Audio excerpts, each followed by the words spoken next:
मुख्यमंत्री पुष्कर सिंह धामी ने दिवाली त्योहार को लेकर अधिकारियों की बैठक ली।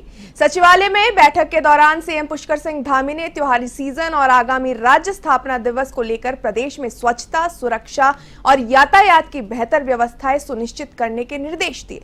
साथ ही देश के अंतर्राज्यीय और अंतर्राष्ट्रीय सीमाओं पर भी पुख्ता व्यवस्था करने के निर्देश दिए गए हैं।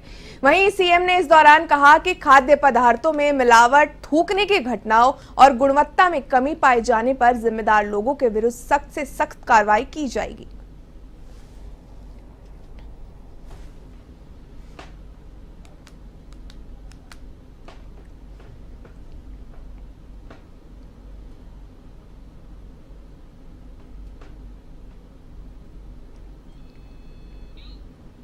केदारनाथ विधानसभा सीट पर उपचुनाव होने को है, जिसको लेकर तैयारियां तेज हैं। वहीं सूत्रों से मिली जानकारी के हिसाब से बीजेपी उपचुनाव के लिए कल यानी 27 तारीख को अपने उम्मीदवार का ऐलान कर सकती है और साथ ही 28 अक्टूबर को उम्मीदवार के नामांकन भरने की भी उम्मीद है। इस दौरान सीएम पुष्कर सिंह धामी समेत अन्य बड़े नेता मौजूद रह सकते हैं।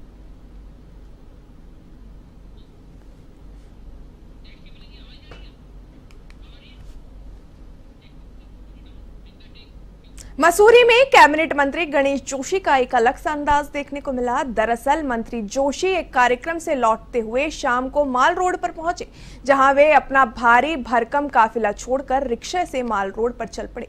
फिर भीड़ भाड़ वाले इलाके से स्कूटी में सवार होकर पिक्चर पैलेस चौक तक पहुंचे, जहां उन्होंने ऐसा करने की वजह भी बताई।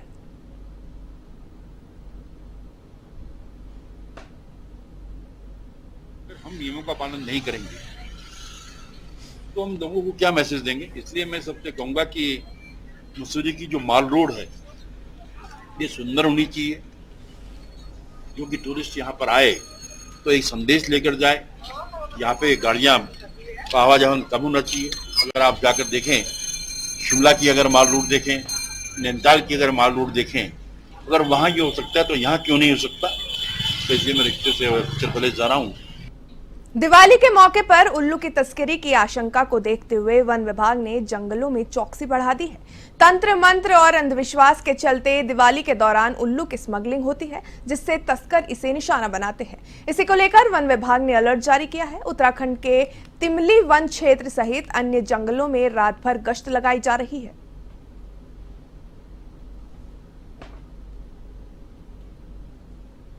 वन विभाग की बात है, हमें यही चीजें हमारा सभी रेंजों से, एंटायर प्रदेश से हमने लिखित रूप से एवं उनको विभिन्न माध्यम से ये बता रहे हैं कि आपने सतत गश्त करिए। मैक्सिमम एरिया में हमने ये कर रखा है कि बहुत मुश्किल होगा तब जाके छुट्टी दिया जाएगा, अदरवाइज अवकाश को हमने बंद कर रखा है।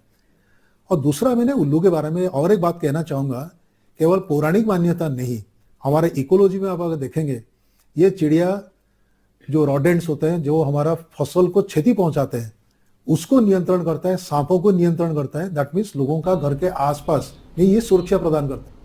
उत्तराखंड के पुनर्गठन मंत्री डॉक्टर प्रेमचंद अग्रवाल ने विधानसभा स्थित सभागार कक्ष में विभागीय अधिकारियों के साथ बैठक की, जिसमें परिसंपत्तियों के बंटवारे को लेकर चर्चाएं की गई। इस दौरान उत्तर प्रदेश और उत्तराखंड के बीच चल रहे परिसंपत्ति बंटवारे मामले पर भी मंथन हुआ। उन्होंने कहा कि मुख्यमंत्री पुष्कर सिंह धामी ने यूपी के सीएम योगी आदित्यनाथ से बात की थी और कुछ मामले सुलझाए गए हैं। हालांकि कुछ विषय ऐसे भी हैं जिनका निस्तारण करना अभी बाकी है।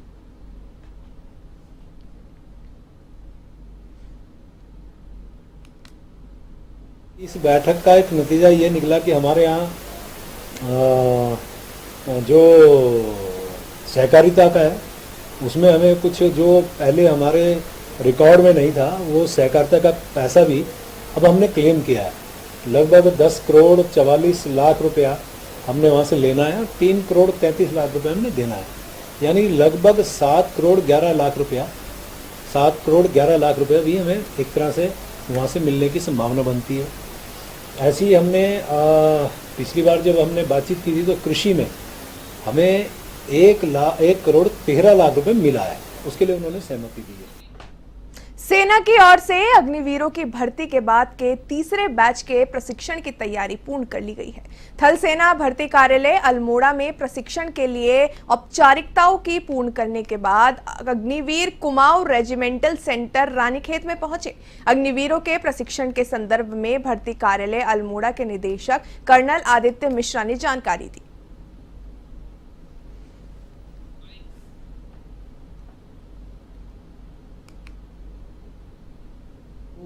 अल्मोड़ा जो सेना भर्ती कार्यालय है उसके तहत अग्निवीरों की तीसरे बैच के ऑपरेशन की कार्रवाई 23 अक्टूबर को शुरू हुई थी, जो 28-29 तक चलेगी।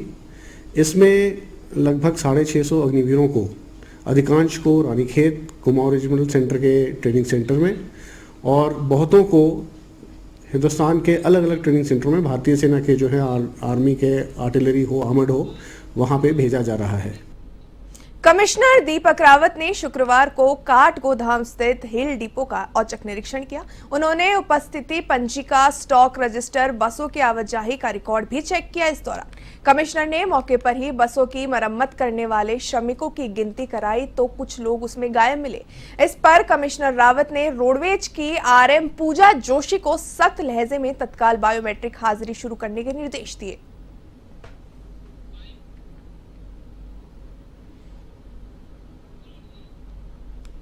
से बहुत ही इंपॉर्टेंट प्रोजेक्ट है जो काठगोदाम में बन रहा है और एक तरह से हिल का रोडवेज डिपो हम लोग इससे कह रहे हैं। 67 करोड़ का इसकी लागत है और इसमें 200 कार्स के साथ साथ 72 बसेस इसमें खड़ी हो पाएंगी। 2 तरह की वर्कशॉप्स बन रही हैं, जो लॉन्ग टर्म रिपेयर्स की भी हैं, शॉर्ट टर्म रिपेयर्स की भी हैं। आधुनिक ऑफिस बिल्डिंग यहाँ पे बन रही है और एक अच्छी बात ये होगी कि इन फ्यूचर जो हमारी नैनीताल का रोपवे प्रोजेक्ट है उसका भी जो ओरिजिन पॉइंट है वो भी यही होगा। चंपावत के टनकपुर रेलवे स्टेशन की भूमि पर हुए अतिक्रमण पर रेलवे प्रशासन कल से कार्रवाई करेगा। रेलवे ने बस स्टेशन राजाराम चौराहे से बर्मा लाइन तक तकरीबन 80 अतिक्रमण चिन्हित कर नोटिस भेज दिया है। रेलवे की इस कार्रवाई से नाराज व्यापारियों ने प्रतिष्ठान बंद कर प्रदर्शन किया और मुख्यमंत्री को ज्ञापन भेज कार्रवाई पर रोक लगाने की मांग की है।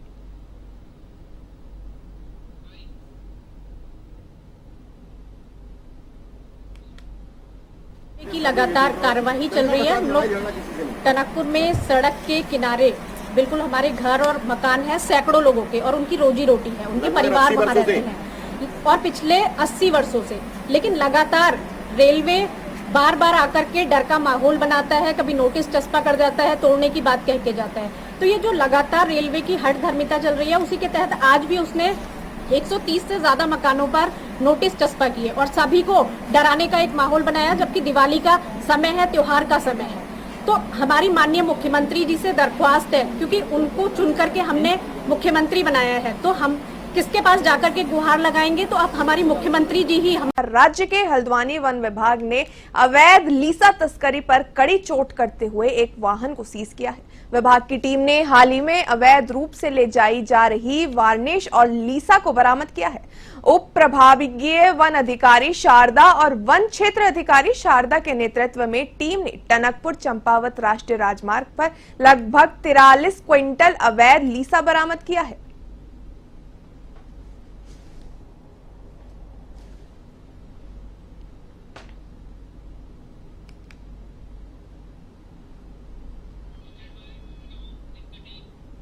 काशीपुर में दीपावली को लेकर रौनक देखी जा सकती है। वहीं दीपावली से पूर्व किन्नरों की टोली शहर में घूम घूम कर दुकानदारों से मिल रही है। ऐसा माना जाता है कि किन्नरों की दुआ सबसे फलदायक होती है। धन धान्य की समृद्धि के लिए हर वर्ग के लोग इनका आशीर्वाद लेते हैं। लिहाजा प्रवीण और सपना किन्नर के नेतृत्व में लोग एक दूसरे से मिलकर खुशियां बांट रहे हैं।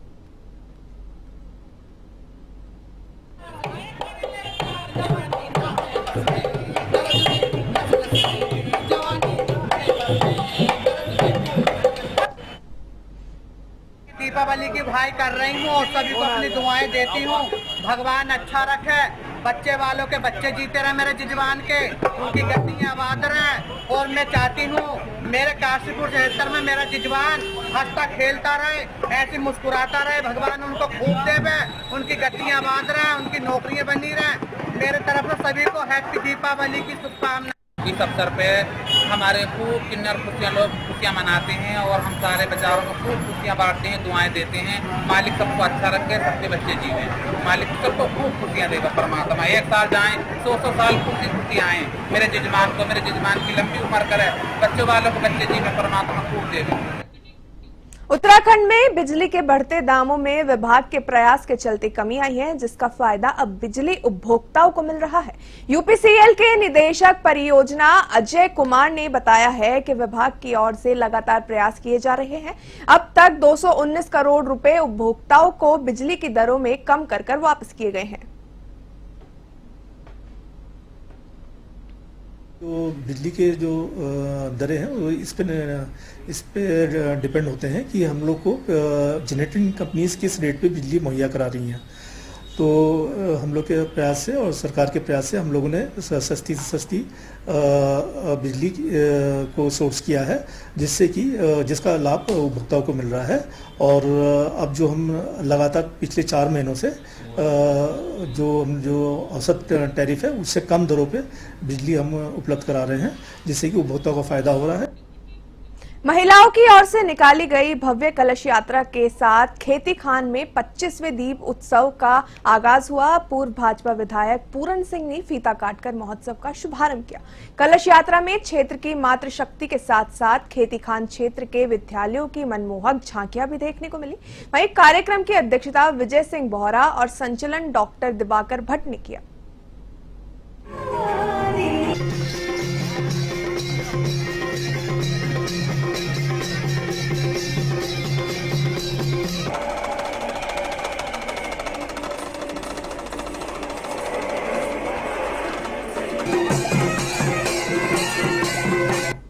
कि आज ये महोत्सव लगातार कंटिन्यू 25 सालों तक लगातार चला है और यहाँ के लोगों का आपसी भाईचारा और यहाँ के युवाओं का कंट्रीब्यूशन से ये अपनी एक पहचान बनाया है। आज प्रदेश में नहीं पूरे देश में अपनी पहचान बनाया है।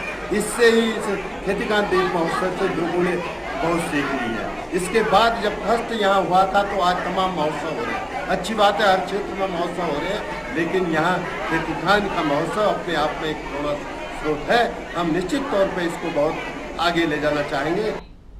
ऋषिकेश में अनियंत्रित आग पर काबू पाने और बचाव में महत्वपूर्ण भूमिका निभाने वाला अग्निशम विभाग संसाधनों की कमी से जूझ रहा है। स्टाफ, वाहन और उपकरणों की कमी के चलते अग्निकांड के समय मुश्किलों का सामना करना पड़ता है। वहीं आपको बता दें कि मानकों के अनुरूप ना तो विभाग के पास बड़े वाटर टेंडर वाहन हैं और ना ही शहर में पर्याप्त मात्रा में हाईटेंट काम कर रहे हैं। विभाग के कार्यालय से मिली जानकारी के मुताबिक 2 दशक पहले शहर में 28 हाइड्रेंट एक्टिव हुआ करते थे, जिनमें से वर्तमान में सिर्फ और सिर्फ 14 हाइड्रेंट खराब हो गए हैं।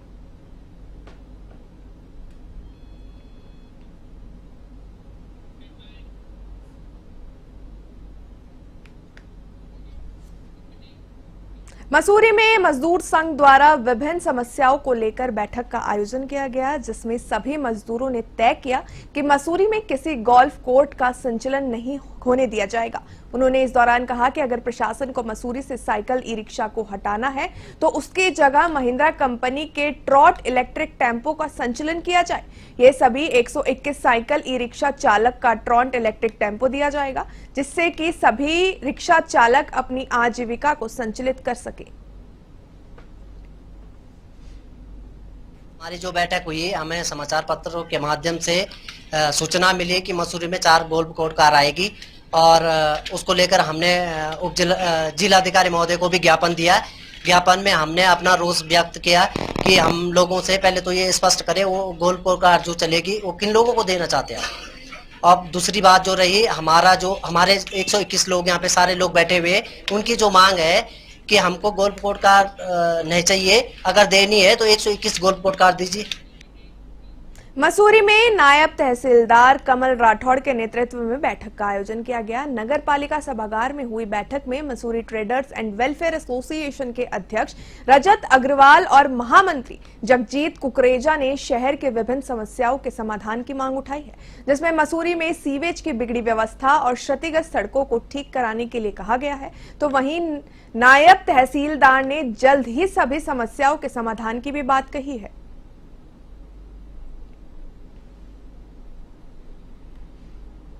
जैसे कि हमारे सरकारी अफसर्स ने भी अपनी समस्याएं बताई है कि लाइन डाल दी या फिर किसी ने उसको काट दिया है, किसी ने उसे चौक कर दिया है।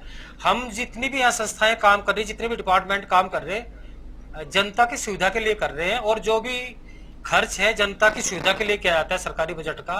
किंतु उस बजट का या सरकारी सुविधा को कोई उल्लंघन करके उसका नुकसान पहुंचाता है तो फिर विभागीय कार्रवाई उसके लिए भी की जाएगी।